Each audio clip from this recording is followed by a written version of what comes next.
Estamos dando sequência então ao nosso estudo, a carta aos Gálatas, né? A epístola de Paulo aos Gálatas. Como nós não tivemos a semana passada, né? Vamos só nos situar, vamos só relembrar um pouquinho, né? O apóstolo Paulo, ele vai à região da Galácia, que é uma região grande, e organiza diversas igrejas ali. E um dos problemas que estava afligindo, perturbando a igreja no início, né, do primeiro século, na organização das igrejas, era a falsa doutrina dos judaizantes. Os judaizantes, eles ingressavam na igreja e achavam que a igreja, que os membros da igreja tinham que manter as práticas da religião judaica, principalmente circuncisão e outros elementos, né? Até hoje existe uma influência de judaizantes. Na verdade, essa influência de judaizantes voltou por volta do século XVII, depois mais no século XIX, começou novamente a perturbar a igreja de Cristo. Então o apóstolo Paulo, ele foi apedrejado, voltou, organizou as igrejas ali, e num período mais ou menos próximo ao concílio de Jerusalém, provavelmente antes do concílio, né, Paulo então enfrenta esse problema dos judaizantes nas igrejas da Galácia. Lembrando que os gálatas, eles eram bárbaros, selvagens, com uma influência grande do paganismo, mas eles foram helenizados, ou seja, a cultura grega, ela chegou na região da Galácia e eles se tornaram homens cultos. Então o histórico deles eram de homens bárbaros, violentos, selvagens, mas que foram helenizados, né? Até vimos citações de historiadores, Francis Bacon e outros, que falaram desse processo de helenização dos gálatas. Então eles ainda tinham uma influência de uma religião pagã, eles tinham uma influência das suas origens, que eram bárbaros, mas eles eram extremamente cultos. Eles conheciam filósofos, poetas, diversas literaturas e tudo mais, né? E a linguagem do apóstolo Paulo aos Gálatas é uma linguagem erudita, e eles entendiam perfeitamente a forma de Paulo se manifestar a ele. Então Paulo ele começa a apelar no início da carta. Nós estamos fazendo uma recapitulação, né? A experiência da conversão dos Gálatas, que os Gálatas receberam então o Evangelho e pareciam que iam ter uma caminhada triunfante mesmo, uma caminhada firme na fé. Mas a influência desses judaizantes abalou estremeceu essa caminhada que estava correndo bem. Então Paulo fala: muito me admira que passasse já desse Evangelho tão cedo para outro, né? E quem vos impediu de continuar caminhando na verdade, né? Ó Gálatas insensatos, tal. Então o apóstolo Paulo fala muito a esse respeito. E para que Paulo pudesse então defender essa doutrina e novamente organizar a doutrina da igreja de Cristo, né? Paulo até cita o exemplo: eu tive dores de partos, senti dores de parto ao organizar essa igreja, estou sentindo novamente dores de parto e sentirei até formar Cristo em vós, né? Então Paulo ele usa essa expressão assim.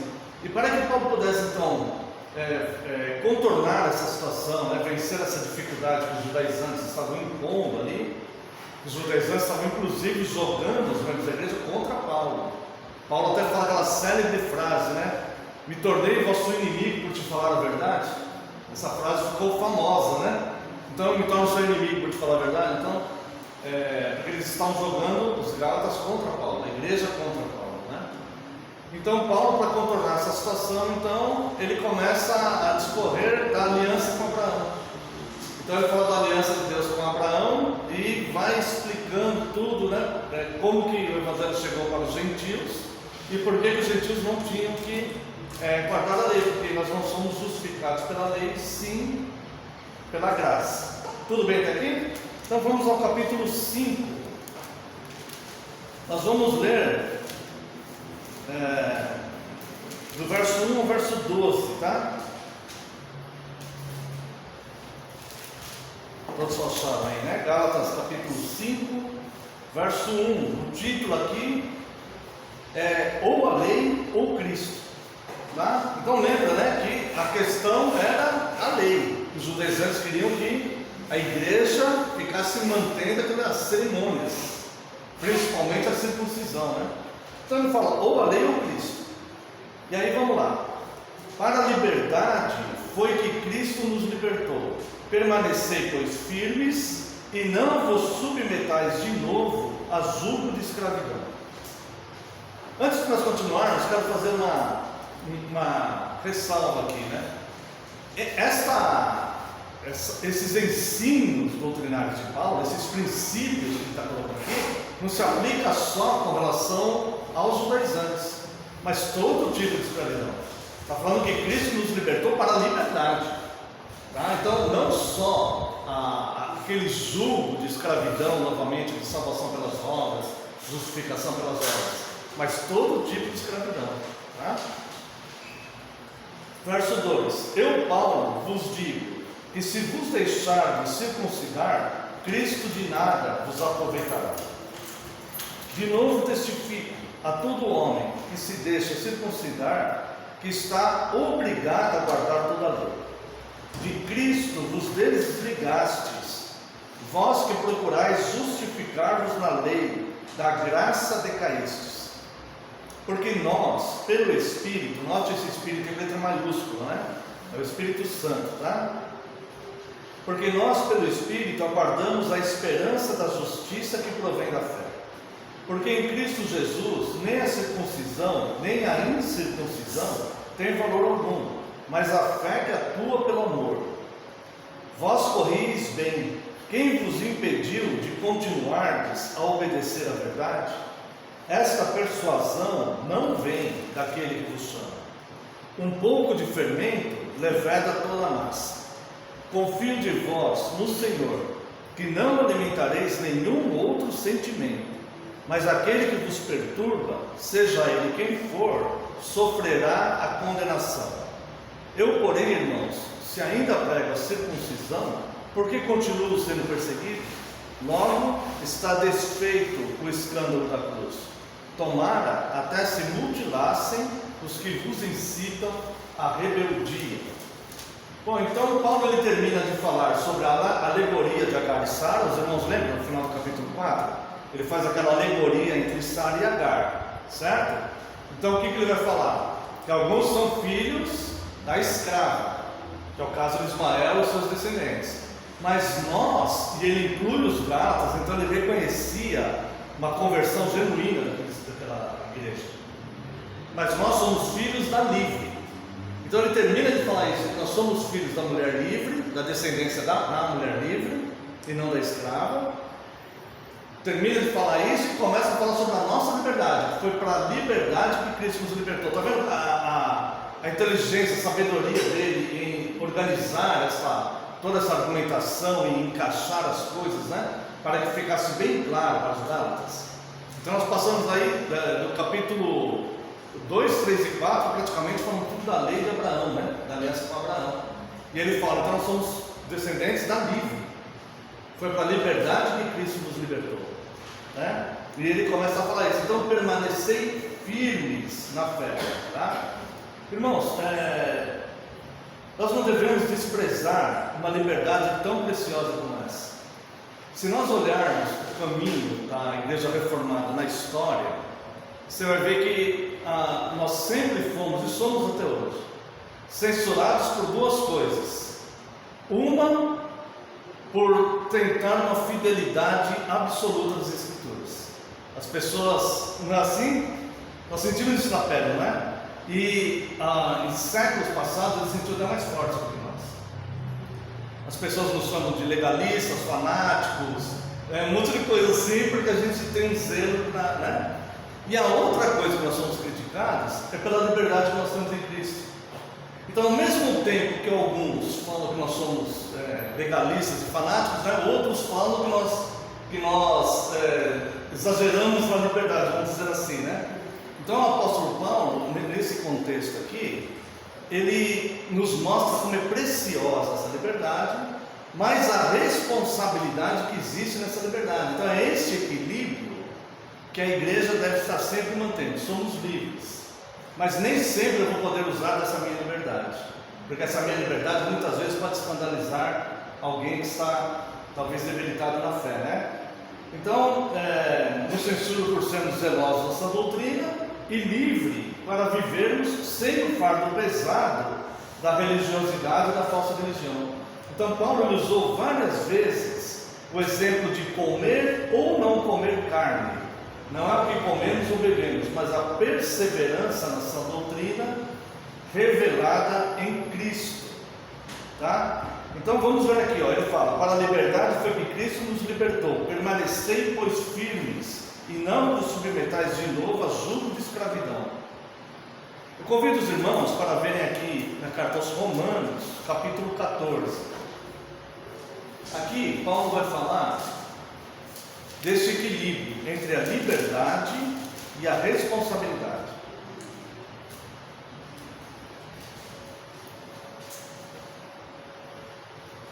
Romanos 14:1: acolhei ao que é débil na fé, não porém para discutir opiniões. Está vendo? Não é para ter contenda nem para discutir opinião. Não é para eles ficar discutindo genealogia sem fim. Tipo, essa discussão que é muito comum, uma discussão já foi vencida, já acabou, já foi resolvida isso pela igreja. Mas até hoje insiste, né, desse calvinistas arminianos, né? Essa discussão, isso daí já foi resolvido pela igreja. Então está falando assim, não fiquem nessas contendas genealógicas sem fim, tá? Acolhei o que é débil na fé, não porém para discutir opiniões. Um crê que de tudo pode comer, mas o débil come legumes. Quem come, não despreze o que não come, e o que não come, não julgue o que come, porque Deus o acolheu. Quem és tu que julga o servo alheio? Para o seu próprio Senhor está em pé ou cai, mas estará em pé, porque o Senhor é poderoso para o suster. Está vendo aqui a nossa dependência de Cristo, né? Então, Cristo nos libertou para a liberdade. Foi para a liberdade que Ele nos libertou. E quem nos mantém em pé é Ele, é Cristo. Tá? Um faz diferença entre dia e dia, outro julga iguais todos os dias.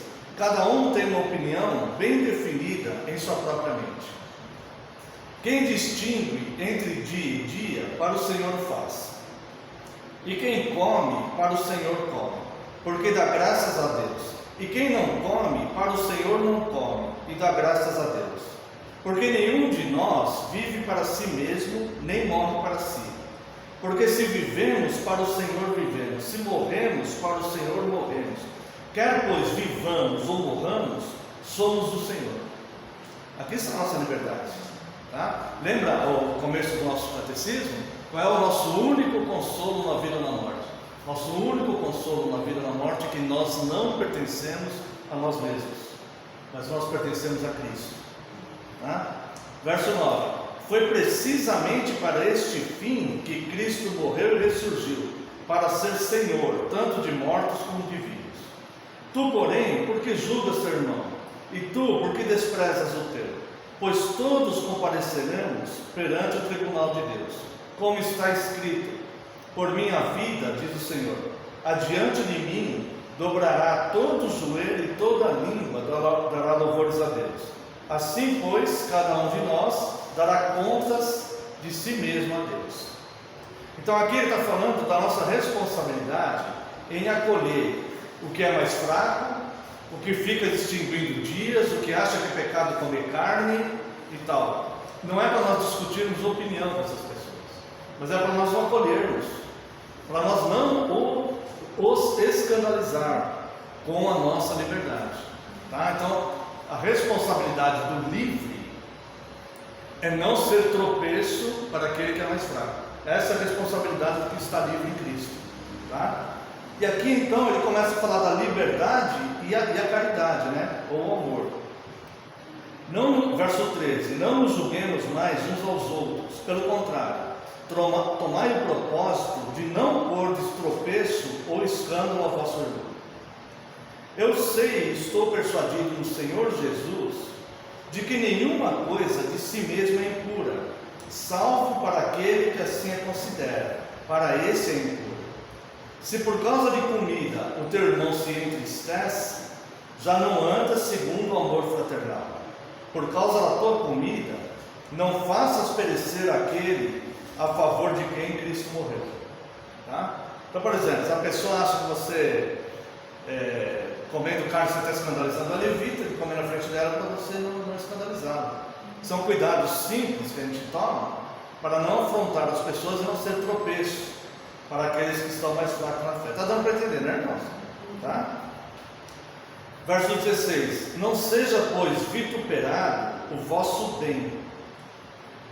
O Senhor Jesus diz: não deixe o mal vencer o bem que há em você. Então, o bem que há em nós, o bem, os bons valores, o bem que existe em nós, eles devem ser preservados e cultivados em nós. Né? Cristo fala que nos últimos tempos o amor de muitos esfriará, mas o amor da igreja não pode esfriar. Nós temos toda uma orientação de como proceder vivendo nesse amor. Verso 17: porque o reino de Deus não é comida nem bebida, mas justiça e paz e alegria no Espírito Santo. Aquele que deste modo serve a Cristo é agradável a Deus e aprovado pelos homens. Assim, pois, seguimos as coisas da paz e também as da edificação de uns para com os outros. Não destruas a obra de Deus por causa de comida. Todas as coisas, na verdade, são limpas, mas é mal para o homem comer com escândalo. É bom não comer carne, nem beber vinho, nem fazer qualquer outra coisa com que teu irmão venha tropeçar, ou se ofender, ou se enfraquecer. E aqui no verso 22, tem algo muito importante que nós devemos guardar no coração. Olha só: a fé que tens, tenha para ti mesmo perante Deus. A fé que tens, tenha para ti mesmo perante Deus. Então vamos dizer que vamos criar um exemplo.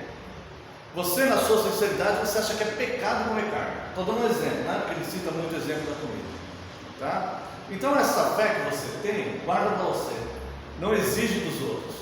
Nós não podemos exigir dos outros o que Cristo não exige.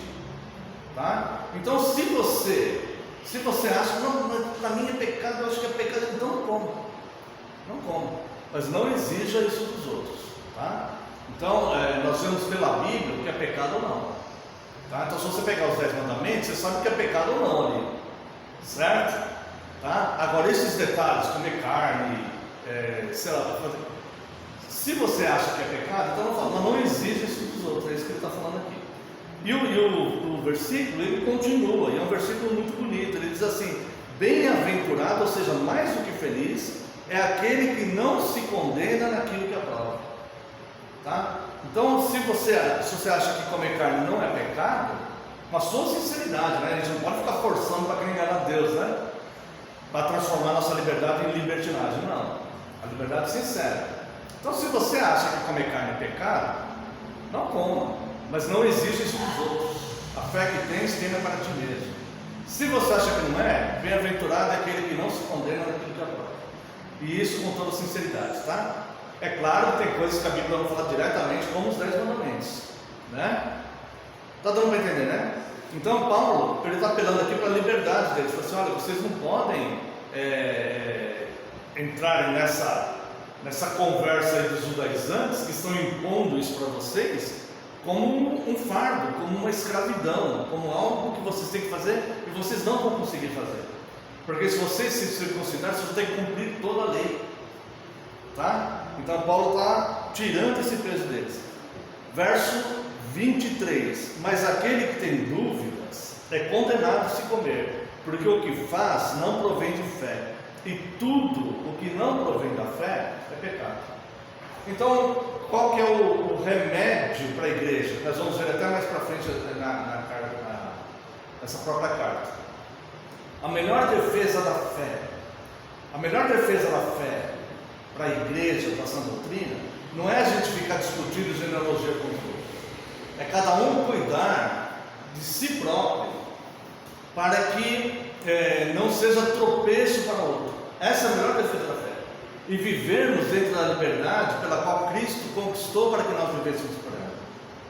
Está dando para entender? Agora, aquilo que a gente fala assim, olha, eu sei que meu irmão faz ali tudo, mas olha, eu acho que não deve fazer, então não faça, não faça, certo? Mas, se não for algo explícito que a Bíblia fala que aquilo não se possa fazer, não exija dele. Deu para entender, né, irmãos? Tá? Vamos ver também aqui, voltar lá em Gálatas, capítulo 13, capítulo 3, perdão, versos 13 e 14. Gálatas 3, 13 e 14. Cristo nos resgatou da maldição da lei, fazendo-se Ele próprio maldição em nosso lugar, porque está escrito: maldito todo aquele que for pendurado em madeira, para que a bênção de Abraão chegasse aos gentios em Jesus Cristo, a fim de que recebêssemos pela fé o Espírito prometido. Então, Cristo nos libertou, e para sermos livres é que Ele nos libertou. Então hoje nós vivemos em gratidão a Ele, e nós não deixamos que outras pessoas venham colocar fardos sobre nós que Cristo mesmo não coloca. E nós não, de nossa parte também, por gratidão, como Ele não fez isso conosco, nós não vamos exigir de pessoas coisas que Cristo não exige, certo? Então nós não podemos fazer uma igreja com uma lista de regras e de proibições que Cristo não proibiu, que Cristo não fez, certo? Estamos com alguma dúvida aqui? Não? Então tá bom. Versos 2 a 6 aqui, ó. Nós lemos no capítulo 5. Eu, Paulo, vos digo que se vos deixar de circuncidar, Cristo de nada vos aproveitará. De novo testifico a todo homem que se deixa circuncidar, que está obrigado a guardar toda a lei. De Cristo vos desligastes, vós que procurais justificar-vos na lei, da graça decaístes. Então quando ele fala aqui, eu, Paulo, vos digo, se vos deixaste circuncidar, Cristo de nada vos aproveitará. Não é que Cristo não faz lucrar nada, por exemplo, a Abraão circuncidado, mas que a graça é superior à lei no tocante à justificação. Então nós não devemos nos escravizar novamente com obras e preceitos ordenados pela lei. Lembre-se que Paulo está falando aqui para eles: se você se deixar circuncidar, porque eles estão falando que tem que se circuncidar, você vai ter que guardar toda a lei. A lei eram 613 itens. Então eu peguei 2 tópicos aqui, só para a gente ver a beleza da lei, o conceito de Deus na lei. O conceito de Deus a gente guarda, não a cerimônia da lei, porque a lei era didática, tá? Lembra? A lei antes de Cristo era prisão, depois de Cristo era professor, tá? Então, olha só, vamos ver aqui, os irmãos acho que vão entender. Deuteronômio capítulo 22. Nós vamos ver dois itens da lei que a gente não costuma ver com frequência, para a gente ter uma ideia aqui. Deuteronômio capítulo 22, versos 6 e 7.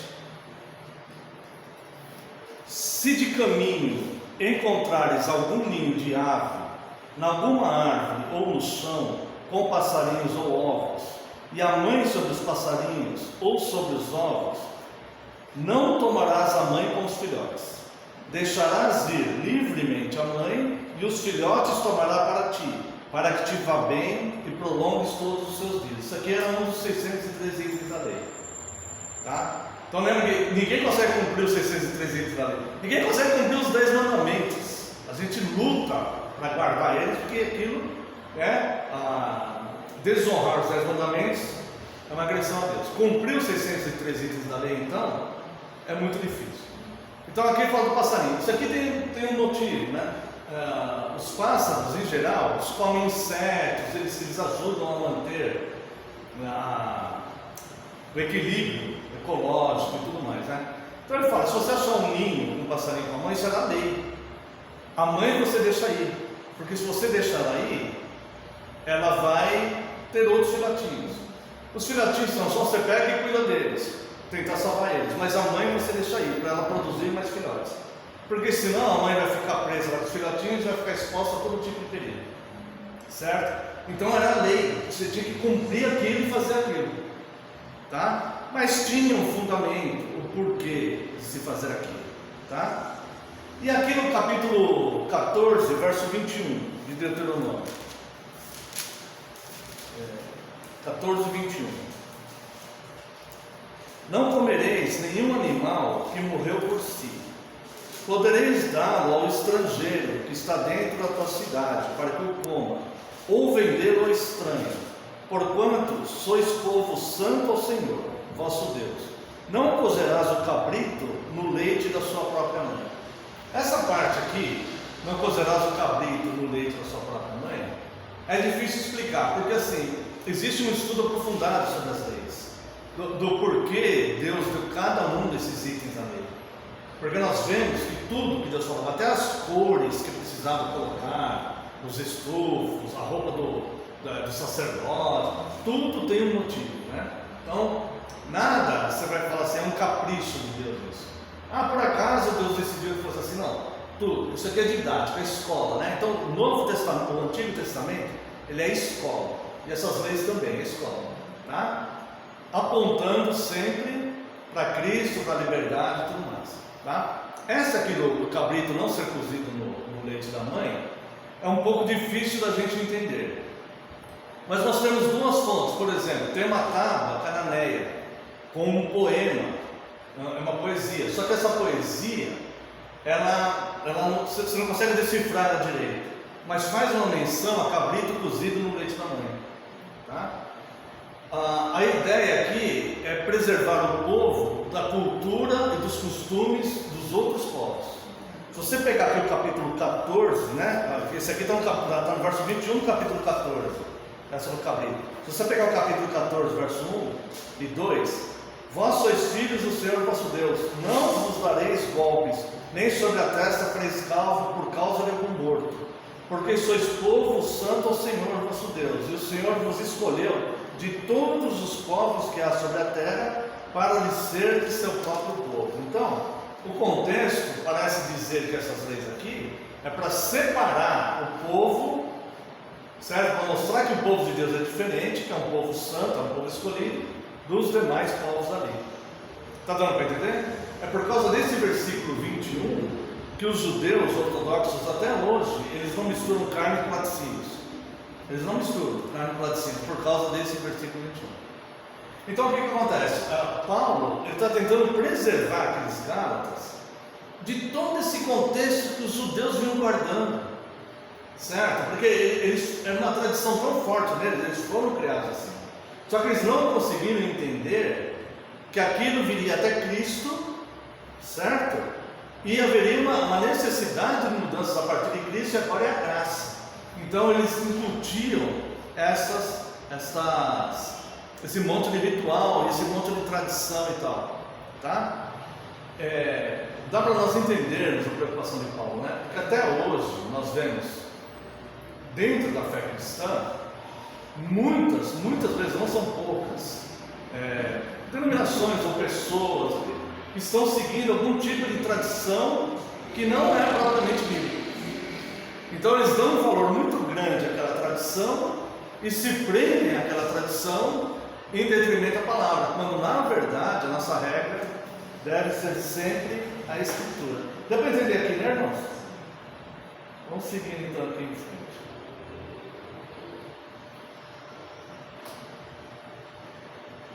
Versos 7 a 12, vamos voltar lá, Gálatas 5, de 7 a 12.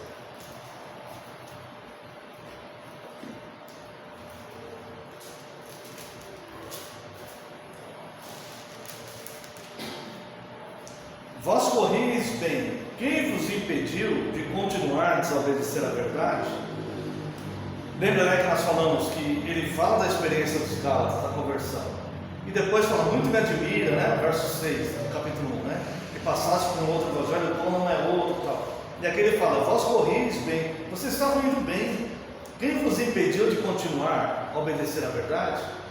E olha só o que ele fala no verso 8, esta persuasão não vem daquele que vos chama. Então, aqui é muito importante nós entendermos isso. Quando nós, por alguma tradição que nos foi imposta, e às vezes a tradição ela entra de forma sutil dentro da nossa fé, tá? E essa tradição então ela começa a ganhar terreno, e ela começa a ganhar adeptos, e ela começa a enraizar e fica forte na nossa mente, tá?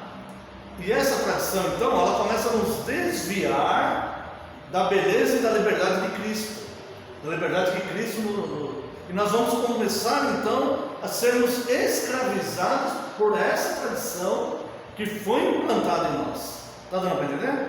Grupos que surgem de quando em quando no meio da igreja, com ideias novas, com pensamentos novos, e tradições, e pensamentos, e um monte de variedade de coisas. E isso então vai entrando na cabeça, a gente nem percebe que aquilo é uma tradição, que aquilo não é bíblico. Eu penso, não sei, né? Uma ideia que eu tenho. Se não todos, muitos cristãos já perceberam, nossa, sempre achei que era bíblico, tal coisa não é. Eu creio que muitos de nós, porque essas tradições ao longo do tempo, elas vêm entrando na igreja, entrando. Mas só que o apóstolo Paulo, ele fala algo aqui muito importante. Vós corris bem. Vamos esquecer por um instante os Gálatas e vamos pensar na igreja ao longo da história, tá? A igreja corria bem, a igreja vinha vindo bem. Ela foi organizada pelos apóstolos, né? Tivemos uma era de ouro, que era patrística, os pais da igreja, que eram discípulos diretos desses apóstolos. Estava vindo bem. De repente, quem vos impediu de continuar desobedecendo a verdade? O que aconteceu com a igreja? Quem impediu de continuar obedecendo a verdade? E aí Paulo, ele fala o seguinte: esta persuasão não vem daquele que nos chama. O que vem daquele que nos chama, que é Cristo, está revelado nas Escrituras. É por isso que nós necessitamos constantemente, irmãos, examinar as Escrituras. Lembra que Cristo fala? Examinai as Escrituras porque elas testificam de mim.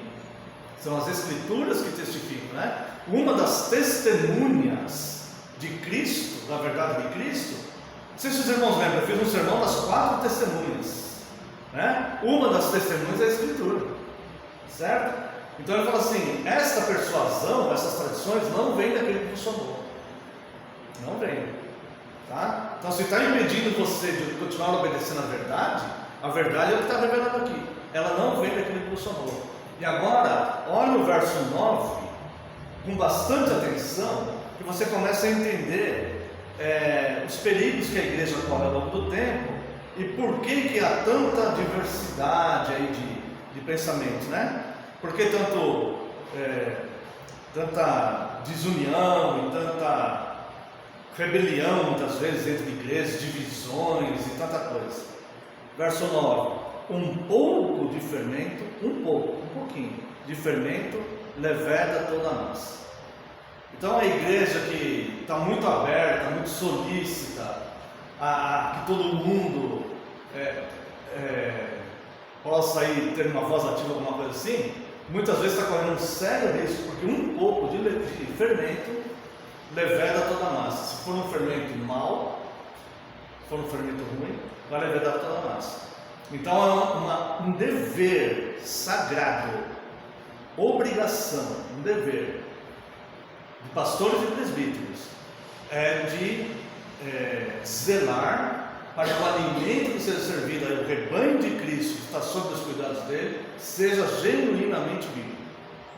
Então não se vote contra pastores e presbíteros quando eles são parecendo muito fechados e muito zelosos com relação às coisas que em si mesmo elas não têm problema, mas eles podem estar vendo que dali pode vir um pouquinho de fermento, pode levedar toda a massa. E nós temos que ter isso bastante em mente, irmãos, até na criação dos nossos filhos, na nossa vida pessoal. Cuidado, porque as coisas são sutis, né? E quando a gente vem, já está enrolado. Sabe a aranha? Teia de aranha? Ela começa a enrolar, né? Aquela teia fininha.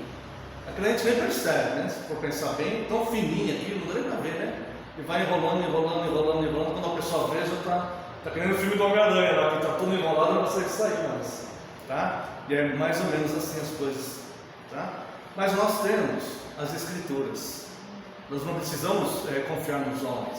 Cada um de vocês tem isso aqui, ó, né? Nós temos as Escrituras, então vamos examiná-las, tá?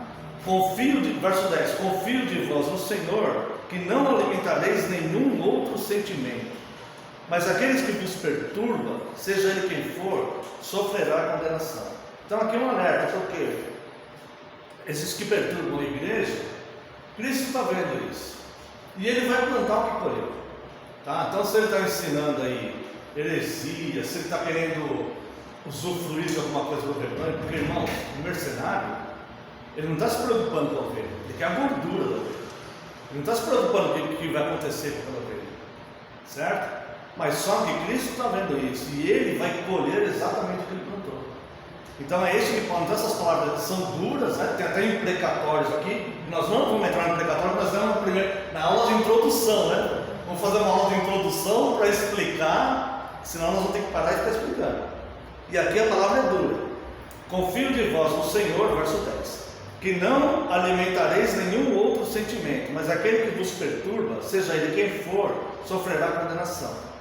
Eu, porém, irmãos, se ainda prego a circuncisão, por que continuo sendo perseguido? Logo está desfeito o escândalo da cruz. Quer dizer, se eu ceder para esses judaizantes, eu não estou mais pregando Cristo para vocês. Eu não vou ser mais perseguido por eles. Minha vida vai ficar uma paz total. Eu não vou ficar mais noite em claro, preocupado. Eu não vou mais ser apedrejado. Vai ser uma paz. Mas só que o escândalo da cruz está desfeito. Eu abri mão do escândalo da cruz e me juntei com a que está perturbando vocês aí. E o verso 12 é imprecatório total, né? Imprecatório total no Novo Testamento. Tomar até se mutilasse os que vos incitam a rebeldia. Os irmãos que quiserem informações sobre o que é imprecatório, porque essa linguagem é assim, assista aqui, nós temos a playlist no vídeo, né? A aula Introdução. Eu acho que é assim que chama ali. Introdução à Epístola aos Gálatas, que nós explicamos os imprecatórios. Versos 13 a 15. Aqui nós vamos ver o seguinte: como saber o limite dessa liberdade? O limite dessa liberdade é o amor ao próximo, tá? Então foi para a liberdade que Cristo nos libertou, certo? Então nós vamos viver essa liberdade. Nós vamos cuidar de nós mesmos para nós não voltarmos à escravidão de coisas que nos escravizavam e que Cristo já nos libertou, certo? Cristo já nos libertou daquilo. Seria voltar àquilo que, né? Tá? Agora, como que nós sabemos o limite? O limite é o amor. É como nós lemos aqui em Romanos 14. Não é ferro e fogo, irmãos, certo? Você não come isso porque você não conhece a Bíblia, você não conhece isso aqui. Não. O limite da nossa liberdade é o amor. O amor de Cristo, tá? Então vamos lá. Porque vós, irmãos, fostes chamados à liberdade, porém não useis da liberdade para dar ocasião à carne. Sede antes servos uns dos outros pelo amor. Porque toda a lei se cumpre em um só preceito, a saber, amarás o teu próximo como a ti mesmo. Esses aí que estão mandando vocês se circuncidarem, porque senão vocês não serão salvos, foram os mesmos que me apedrejaram e quase me mataram. Eles só pararam de me apedrejar porque acharam que eu estava morto. Aí os meus cooperadores me tiraram da cidade, certo? Mas quando eu me recuperei, eu voltei aqui e organizei a igreja. Lembra, né? A aula, na introdução nós falamos isso, quando fizeram isso com Paulo. Então ele está falando aqui, não useis da liberdade para dar ocasião à carne, sede antes servos uns dos outros pelo amor. Então nós temos liberdade? Temos, mas nós não vamos ficar orgulhosos, nós não vamos dar ocasião na carne para tentar tirar algum proveito dos irmãos, nós não vamos fazer isso, muito ao contrário disso, nós somos servos dos irmãos, né? A palavra diz que nós devemos considerar os outros com mais honra do que a nós mesmos. Nós consideramos os outros com mais honra do que a nós mesmos, né? Tá? Porque, verso 14, porque toda a lei se cumpre no só presente saber, amarás o teu próximo como a ti mesmo. Se vós, porém, vos mordeis e devorais uns aos outros, vede que não sejais mutuamente destruídos. Então é vergonhoso para uma igreja, graças a Deus não é o caso dessa nossa igreja aqui local, né? Mas ao longo da história, no geral, nós temos notícias, né? E podemos também imaginar que coisas assim possam estar acontecendo, né? Onde as pessoas estão aí se degladiando. E Paulo usa uma expressão aqui, se vos mordeis uns aos outros, né? É como se fosse eu acho que nem num canil, os cachorros ficam mordendo um ao outro ali. Mas é mais ou menos nessa comparação que ele faz aí. Se vocês ficarem se mordendo uns aos outros, né? Cuide para que não sejais destruídos, tá? E do verso 16 ao 26, né? Para nós encerrarmos aqui, lembrando que nós começamos um pouco mais tarde, né? Porque nós ficamos aqui preparando as coisas. Então vamos lá, verso 16 ao 26. Digo, porém, andai no Espírito e jamais satisfareis a concupiscência da carne. Concupiscência é paixão. Acho que a forma mais simples, né, da gente explicar aqui é paixão, tá? Então, daqui até o verso do 16 que nós vemos aqui até o 26 é um contraste entre as obras da carne e o fruto do Espírito, tá? Antes de nós lermos aqui do 8 ao 26, nós vamos fazer o seguinte, vamos dar uma olhadinha em Romanos 8. Antes de nós lermos do 16 ao 26, vamos ver aqui Romanos 8. Isso aqui vai ajudar um pouco a nossa compreensão, tá? Agora, pois, Romanos 8:1, nenhuma condenação há para os que estão em Cristo Jesus. Porque a lei do Espírito da vida em Cristo Jesus te livrou da lei do pecado e da morte.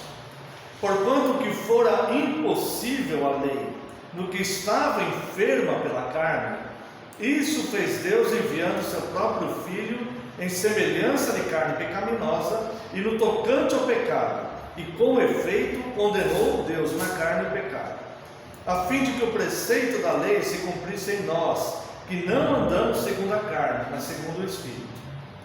Porque os que se inclinam para a carne cogitam das coisas da carne, mas os que se inclinam para o Espírito, das coisas do Espírito. Nós estamos vendo aqui o Espírito com letra maiúscula, né? O Espírito Santo. Porque o pendor da carne dá para a morte, mas do Espírito para a vida e paz. Por isso, o pendor da carne é inimizade contra Deus, pois não está sujeito à lei de Deus, nem mesmo pode estar. Portanto, os que estão na carne não podem agradar a Deus. Os que estão na carne aqui, nós pensamos o que assim? Adultério, vícios, né? Não, irmãos, orgulho, falta de amor pelas pessoas, querer pisar nas pessoas para conseguir alguma coisa, usufruir de algo que não é seu direito, fazer isso com as pessoas, tudo isso é obra da carne, tá? Então, portanto, os que estão na carne, verso 8, não podem agradar a Deus. Vós, porém, não estáis na carne, mas no Espírito, se de fato o Espírito de Deus habita em vós. E se alguém não tem o Espírito de Cristo, este tal não é dele. É simples assim. Se porém Cristo está em vós, o corpo na verdade está morto por causa do pecado, mas o Espírito é vida por causa da justiça. Note aqui o Espírito com letra minúscula. Esse é o teu Espírito, é o nosso Espírito, tá? Se habita em vós o Espírito daquele que ressuscitou a Jesus dentre os mortos, Espírito com letra maiúscula, este mesmo que ressuscitou a Cristo dentre os mortos, vivificará também o vosso corpo mortal, por meio do seu Espírito com letra maiúscula, que habita em vós. Assim, pois, irmãos, somos devedores, não à carne, como se constrangidos a viver segundo a carne. Porque se viverdes segundo a carne, caminhais para a morte. Mas se pelo Espírito Santo mortificardes os feitos do corpo, certamente vivereis. Pois todos os que são guiados pelo Espírito de Deus são filhos de Deus. porque não recebestes o espírito de escravidão, para viverdes outra vez atemorizados, mas recebestes o espírito de adoção, baseado no qual clamamos, Abba Pai. Já estudamos, né, essa questão do Abba. O próprio Espírito, verso 16, muitas pessoas sempre perguntam para a gente, né? Como é que você sabe que você é eleito, se existe eleição, né? Aqui, ó, o próprio Espírito testifica com o nosso Espírito que somos filhos de Deus. O Espírito Santo, com letra maiúscula, e o nosso Espírito com letra minúscula. Ora, se somos filhos, somos também herdeiros, herdeiros de Deus e co-herdeiros com Cristo. Se com Ele sofremos, também com Ele seremos glorificados.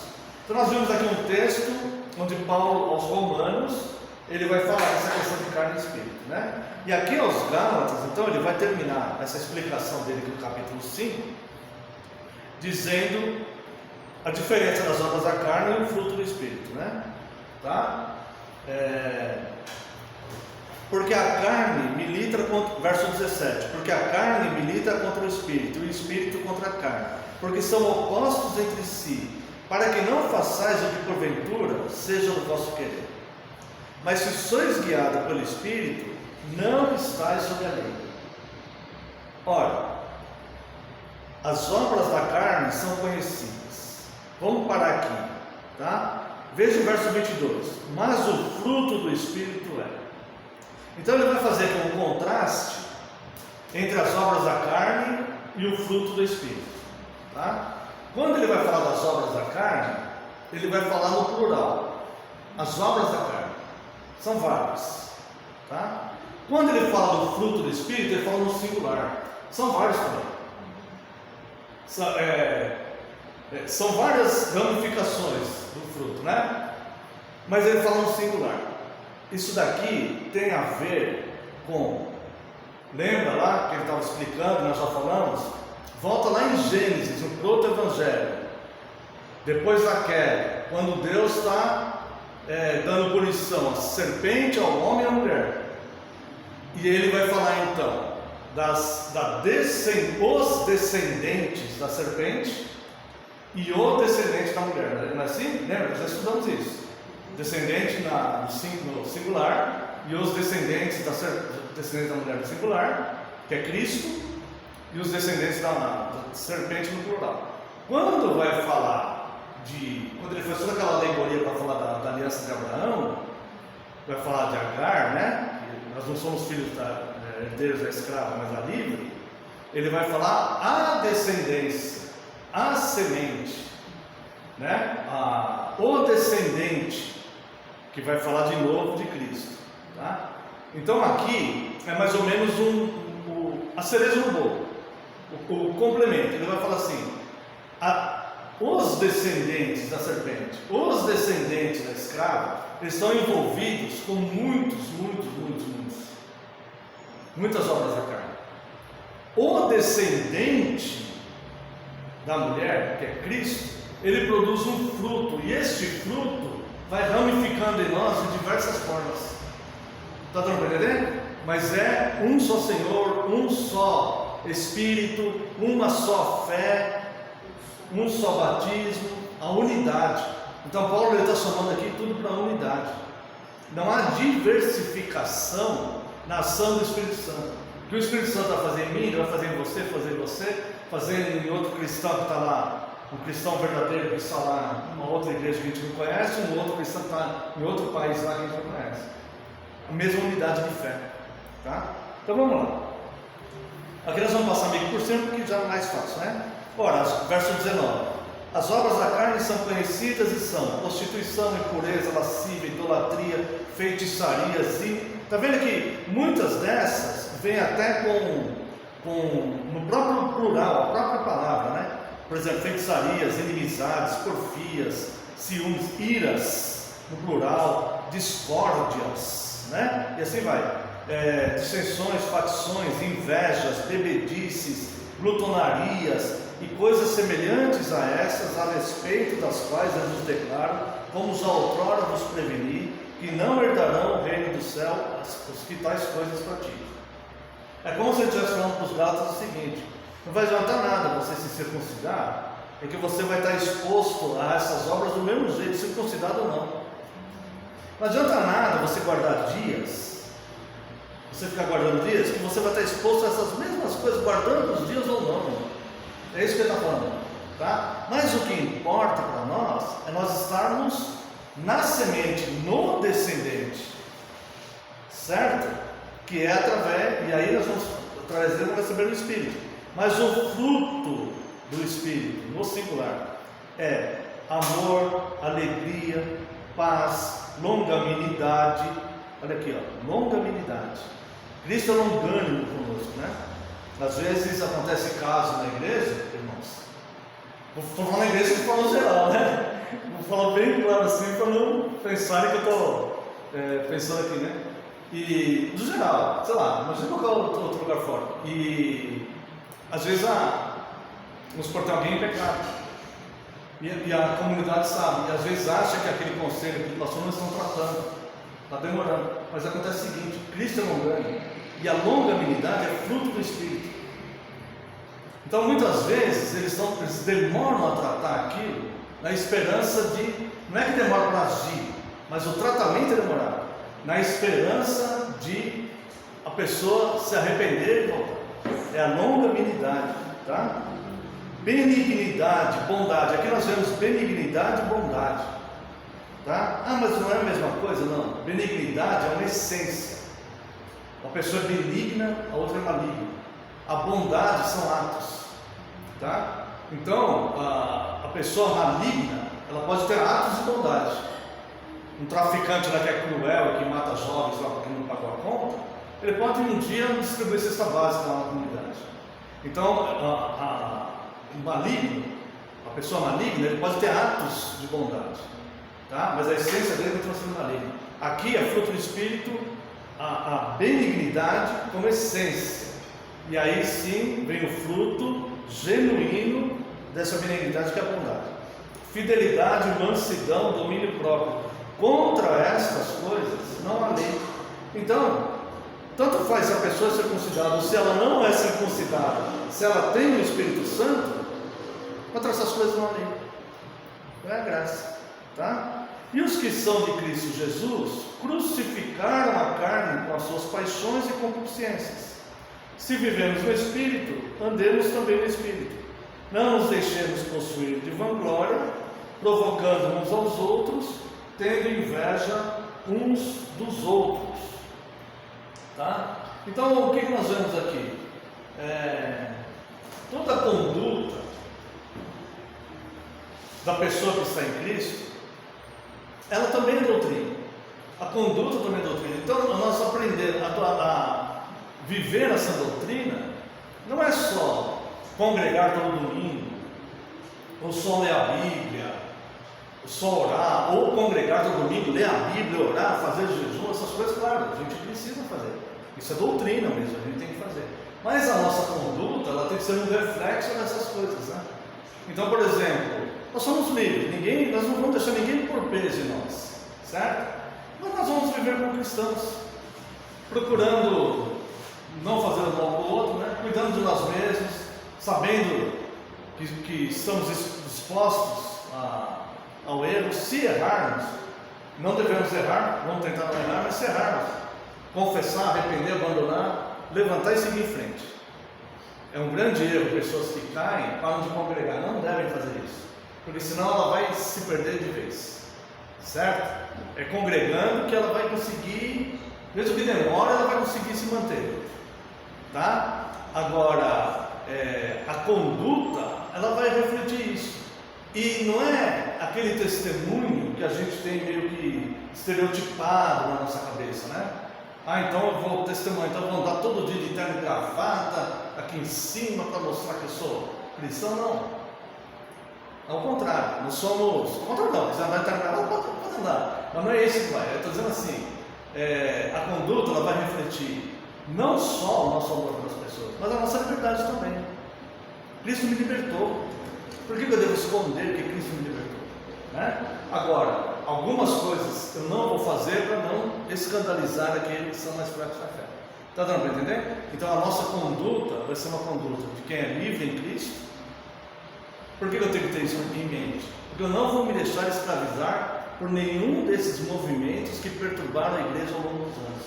Nenhum deles, certo? Eu tenho aqui essa doutrina, tá? Agora, eu vou amar as pessoas, ao ponto que eu gosto muito de comer carne, mas se eu comer carne, vai servir de tropeço para ele, então eu abro mão de comer carne. Não vou comer carne. Eu tenho que ir no apóstolo Paulo. Não vou comer carne. Vou ficar com vontade de comer carne, mas não vou.